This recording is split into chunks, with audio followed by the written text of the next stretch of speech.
Hello friends, আমি পায়েল। আজকে আমি রান্না করব চিকেন বিরিয়ানি। সো চলো দেখতে থাকো বিরিয়ানি রেসিপি। তার জন্য আমি এখন প্রথমে আলুটা ভেজে নিচ্ছি। আলুটা কিন্তু আমি হালকাই ভাজবো আজকে।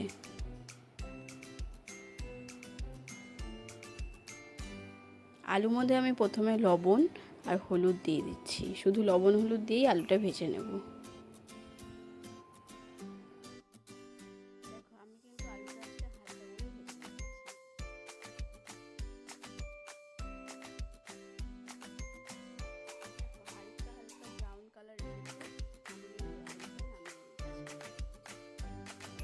দেখো আমি এখানে কিন্তু মাংসটা বানাবো। তার জন্য আমি সম্বাদ দিয়ে দিচ্ছি তেজপাতা, গোটা গরম মশলা আর গোটা জিরে। আমি কিন্তু আজকে ম্যারিনেট করিনি মাংসটা, কাঁচা অবস্থাতেই রান্না করব। তার জন্য আমি কিন্তু কড়াইতে পেঁয়াজ কুচি দিয়ে দিলাম।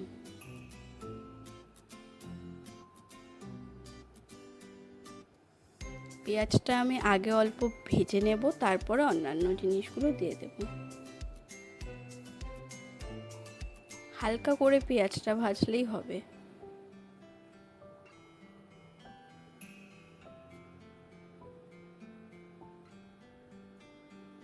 দেখো আমি লবণ দিয়ে দিচ্ছি পেঁয়াজের মধ্যে। তারপরে কিন্তু পেঁয়াজটা আমি আরেকটু ভেজে নেব, হালকা গোল্ডেন কালার।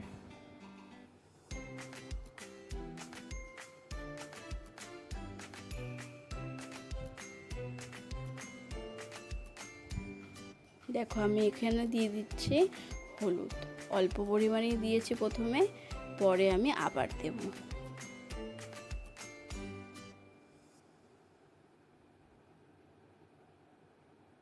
দেখো পেঁয়াজটা কিন্তু আমার প্রায় ভাজা হয়ে যাচ্ছে, হালকা গোল্ডেন কালার আমার চলে এসছে।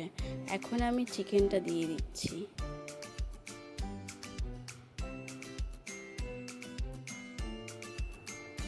দেখো মাংসটা কিন্তু আমি আরেকটু নাড়াচাড়া দিয়ে তারপরে আমি এখন ঢাকা দিয়ে দেব। কিন্তু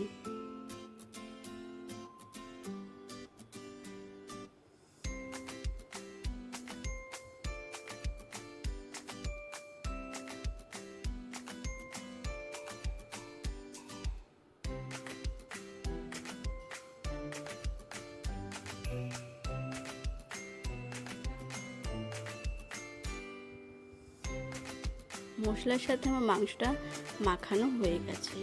এখন আমি ঢাকা দিয়ে দেব।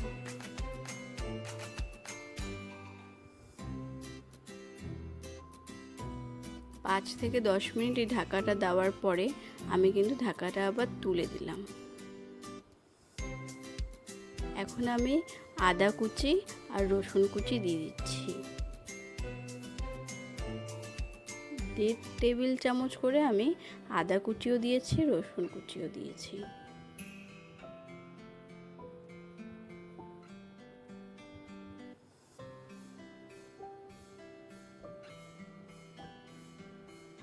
এখন আমি চেরা কাঁচা লঙ্কা দিয়ে দিচ্ছি। এখন সব কিছুকে আমি সুন্দর করে কিন্তু মাখিয়ে নেব।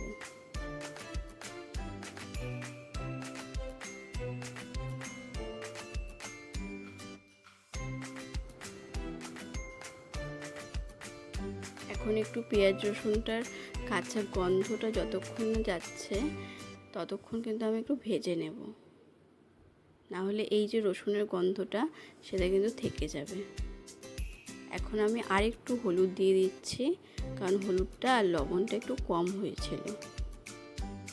মাংসটা আন্দাজ করে আমি আরেকটু লবণ দিয়ে দিলাম এবং হলুদও দিয়ে দিলাম।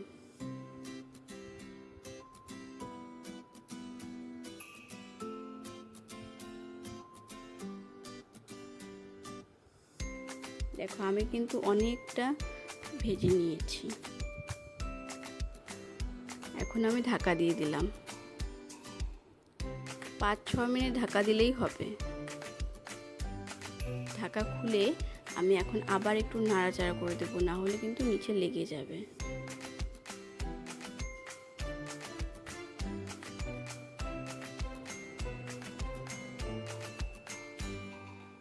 আমি এখানে ভাজা আলুগুলো দিয়ে দিচ্ছি। আলুগুলো তো আমি সেদ্ধ করিনি আগে, এটার সাথেই আলুগুলো সেদ্ধ হয়ে যাবে।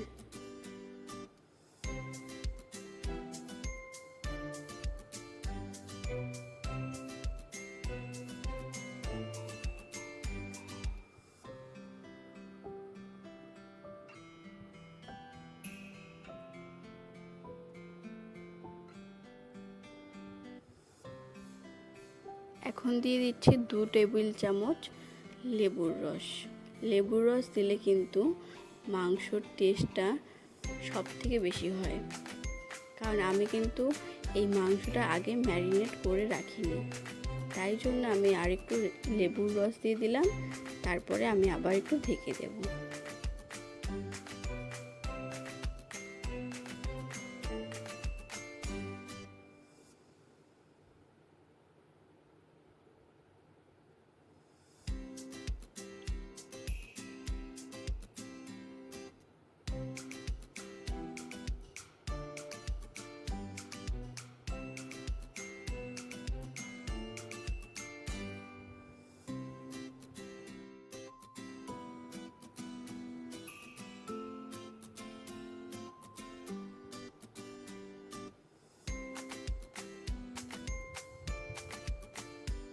আমি এখানে দিয়ে দিলাম 1 টেবিল চামচ জিরের গুঁড়ো।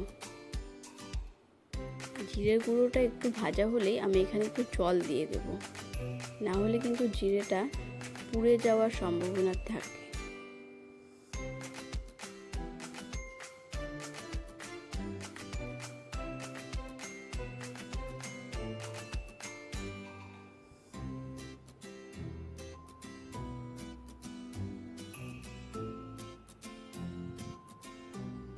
দেখো আমি জিরেটা কিন্তু ভালো করে নাড়াচাড়া করে এখন আমি দিয়ে দেব জল।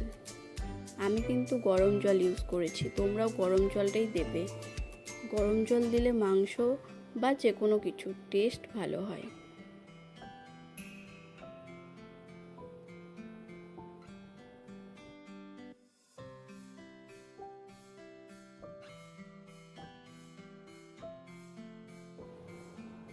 দেখো জলটা দেওয়ার পরে আমি আরেকটু উল্টে পাল্টে নিলাম।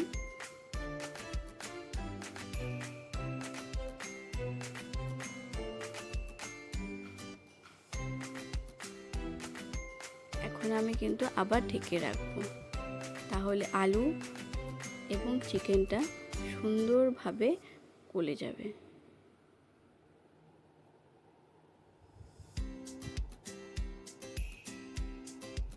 আমার কিন্তু বিরিয়ানির জন্য 80% কুক হয়ে যাচ্ছে মাংসটা। আমি কিন্তু মাংসটা আরেকটু ভেজে নিচ্ছি।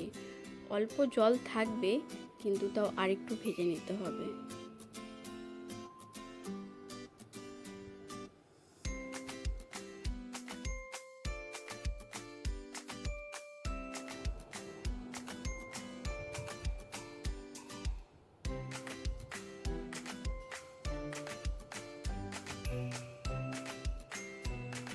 দেখো আমার কিন্তু মাংসটা হয়ে গেছে। এই যে দেখতে পাচ্ছ তো, মাংসটা আমার বিরিয়ানির জন্য একদম রেডি হয়ে গেছে। এখন আমি বিরিয়ানির জন্য একটা পাত্রে জল নিয়ে নিয়েছি। জলের মধ্যে লবণ, গোটা গরম মশলা আর জিরে দিয়ে দিলাম। জলটা কিন্তু ঢেকে রাখবে, গরম না হোক অবধি। দেখতে পাচ্ছ আমার জলটা কিন্তু ফুটে উঠেছে। এখন আমি কিন্তু আরও জিনিসগুলো দিয়ে দেব। এখানে দিয়ে দিলাম 3 টেবিল চামচ সাদা তেল।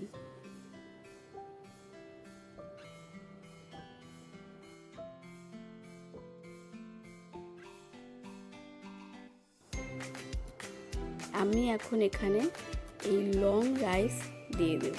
আমি কিন্তু এখানে বিরিয়ানির জন্য লং রাইস ইউজ করছি।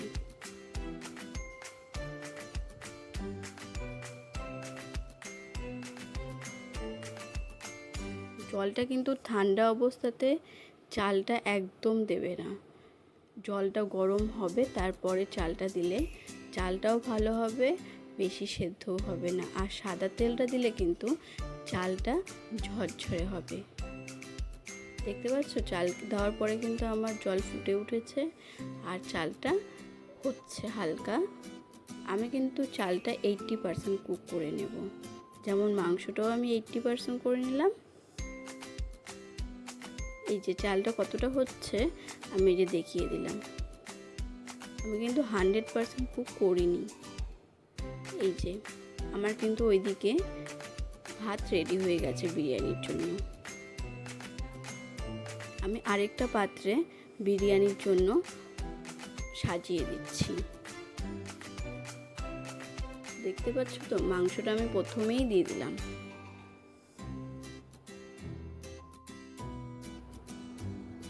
দেখো আমি কিন্তু পুরোটাই দিয়ে দিচ্ছি। আমি এখানে ডবল প্লেট করব না, আমি এখানে একবারই পুরো মাংসটা দিয়ে দিচ্ছি। আমি একবারই করব। এখানে কিন্তু আমি একদম হাফ কেজি পরিমাণে মাংস নিয়ে নিয়েছিলাম।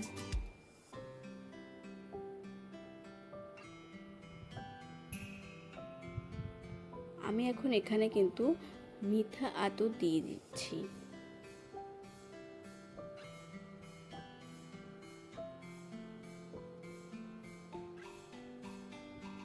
এই যে আর দিয়ে দিচ্ছি সানরাইজের বিরিয়ানি মশলা। আমি পুরোটা একটু ওলটপালট করে নিচ্ছি, তারপরে কিন্তু আমি একেবারে পুরোটাই দিয়ে দেব রাইস।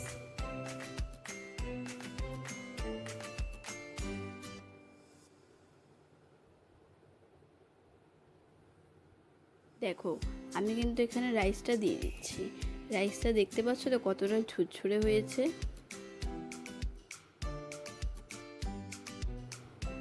দেখো রাইসটা কিন্তু পুরোটা আমার দেওয়া হয়ে যাচ্ছে। আর ঠিক আমি যেভাবে করছি আপনারাও ঠিক সেভাবেই করবেন, তাহলে একদম পারফেক্ট হবে বিরিয়ানি। এই যে আমি এখানে দিয়ে দিচ্ছি কেওড়া জল, তারপরে দিয়ে দিচ্ছি গোলাপ জল, আর তারপরে দিয়ে দিচ্ছি দুধ। আমি কিন্তু কেওড়া জল গোলাপ জল প্রায় 1.5 টেবিল চামচ দিয়ে দিয়েছিলাম। আর দুধটা তো তোমরা বুঝতেই পারছো 5 থেকে 6 চামচের মতো আছে। তারপরে আমি দিয়ে দিচ্ছি সানরাইজের আমি বিরিয়ানি মশলা দিয়ে দিলাম।